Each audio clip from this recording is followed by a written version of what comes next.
New research shows that many so-called experts who appeared on television making the case for U.S. strikes on Syria had undisclosed ties to military contractors. The report by the Public Accountability Initiative identifies 22 commentators with the industry. While they appeared on television and were quoted as experts 111 times, their links to military firms were disclosed only 13 of those times. Let's take a look at how some of those pundits were identified during recent television appearances. For insight into this high-stakes diplomatic mission, I'm joined by former Secretary of State to the Clinton administration, Madeleine Albright. Okay, let's analyze all this now with our panel of experts. Former Vice Chair of the Joint Chiefs of Staff, General James Cartwright. General Jack Keane joins us, Fox News military analyst, served as four-star general and Army Vice Chief of Staff. General, good to see you as always. I want to bring in two former generals to talk about this. Anthony Zinni is the former commander-in-chief of CENTCOM, and Michael Hayden is the former CIA director. He's now a principal with the Chertoff Group, a risk management firm. Well, joining me now live from Washington, D.C. is former U.S. Defense Secretary William Cohen. Secretary Cohen, thank you for being on Al Jazeera.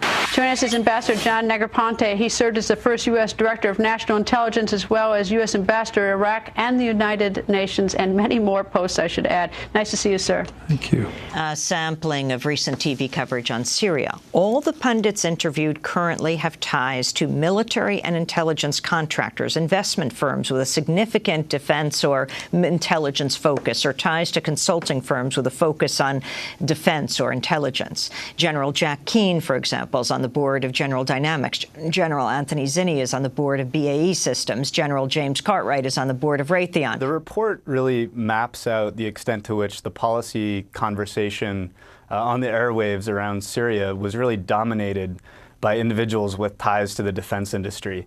And these ties, as you laid out there, really were never disclosed, rarely disclosed, only 13 times out of 111 appearances that we identified during the Syria debate. Now, the importance of that is that readers and viewers at home who are seeing these people comment are introduced to them as having gravitas and credibility, former secretaries of state, diplomats, generals with expertise. You would think these are independent experts who probably retired with a healthy pension, when in fact they're representing interests that would profit from heightened military activity abroad in Syria. So that has a corrupting effect on the public discourse around an issue like Syria that's so important. And it really goes back to the responsibility of media outlets to disclose these ties, and also the individuals here who are implicated in the culture of corruption and the revolving door in Washington. Anjali mentioned earlier on the first segment about the jobs program for the defense industry. And there's a jobs program in place for the foreign policy establishment as they move out of their public positions onto the boards of these corporations. These are part-time positions, but they're very high-paying positions. They have financial incentives and fiduciary responsibilities to companies that are profiting from war, profiting from current levels of defense spending. And this is something that viewers at home should be notified of, and it perhaps should preclude their involvement in debates like this, or perhaps they should not get the podium and platform they're given for their views, given the fact that they have these conflicts of interest that are quite serious in some cases. Well, Kevin, your report focuses largely on Stephen Hadley, who served as a national security advisor to President George W. Bush. During the debate on Syria, he appeared on CNN, MSNBC, Fox News, Bloomberg TV. None of these stations inform viewers that Hadley currently serves as a director of the weapons manufacturer Raytheon that makes Tomahawk cruise missiles. He also owns over 11,000 shares of Raytheon stock, which traded at all-time highs during the Syria debate. Here's Stephen Hadley being interviewed by Greta Van Susteren on Fox News about the so-called red line on Syria. Did he or didn't he? And does it matter who did as we sort of fuss about this red line? Joining us is Stephen Hadley, former national security advisor to the Bush administration. Did he set the line, and does it matter? He did set the line, and it probably doesn't matter because the line is set, and the credibility of the country is on the line.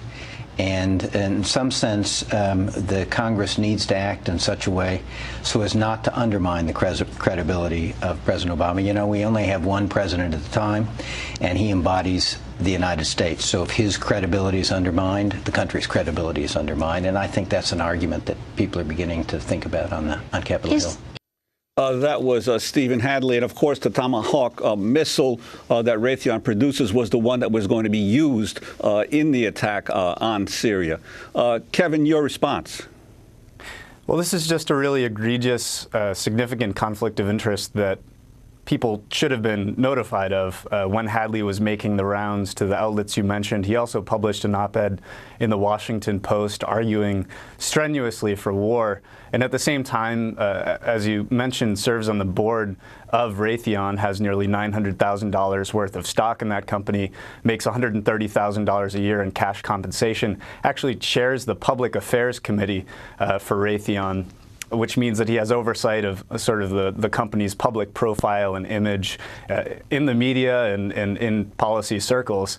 So this is really a quite clear conflict of interest, and it should have been disclosed to readers and viewers. The Washington Post has also been criticized for failing to inform its readers about Stephen Hadley's defense ties. On September 8th, as you said, Kevin, the paper published an op-ed by Hadley that was headlined, "To Stop Iran, Obama Must Enforce Red Lines with Assad."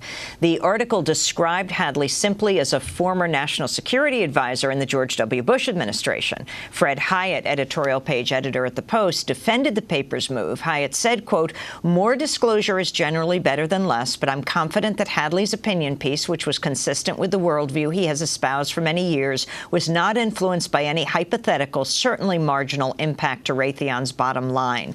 That was Hyatt's statement. Kevin Connor, your response. Well, first, you know, I would like to say kudos to the Washington Post for actually covering the report and really requiring Hyatt to respond. But his response is really absurd. It demonstrates a really fuzzy understanding of conflicts of interest and ethical issues. This is a clear conflict of interest.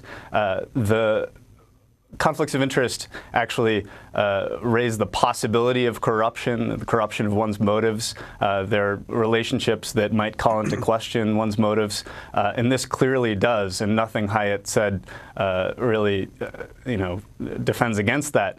Hyatt might, have special insight into Hadley's inner thinking, given that they are perhaps in the same foreign policy circles. Hyatt has written glowing articles about Hadley in the past. So, this is fairly standard for him in terms of his worldview and his sort of milieu.